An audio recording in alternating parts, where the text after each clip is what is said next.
ওমরা করলে কি কি লাভ হবে? 1 নম্বর, ওমরা আল্লাহ তাআলা কোরআনে বলছেন তোমরা ওমরা করো, ওয়া আতিমুল হাজ্জ ওয়াল উমরা, এজন্য আমরা ওমরা করব।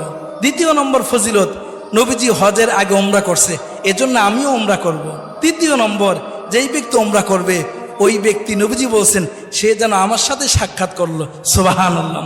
4 নম্বরে ওমরার ফজিলত, যেই ব্যক্তি ওমরা করবে নবীজি বলছেন আমি তাকে সুপারিশ করে জান্নাতে নিয়ে যাব, সুবহানাল্লাহ। 5 নম্বরে ওমরা করতে গিয়ে আমরা বাইতুল্লাহতে নামাজ পড়ি, 1 রাকাত নামাজে 1 লক্ষ রাকাত নামাজ পড়ার সওয়াব পেয়ে যাব, সুবহানাল্লাহ।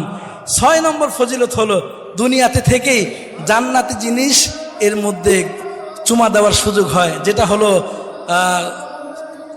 আসওয়াদ পাথর, হজরে আসওয়াদ, এর মধ্যে চুমা দেওয়ার সুযোগ হয়। 7 নম্বরে ওমরা করলে জিন্দেগির গুনাহ মাফ হয়ে যায়।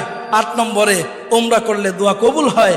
9 নম্বরে ওমরা করলে, ওমরা করার সময় যখন আমরা লাব্বাইক আল্লাহুম্মা লাব্বাইক বলি, নবীজি বলেন লাব্বাইক বলার দ্বারা সাথে সাথেই তার সমস্ত গুনাহ খাতা মাফ হয়ে যায়।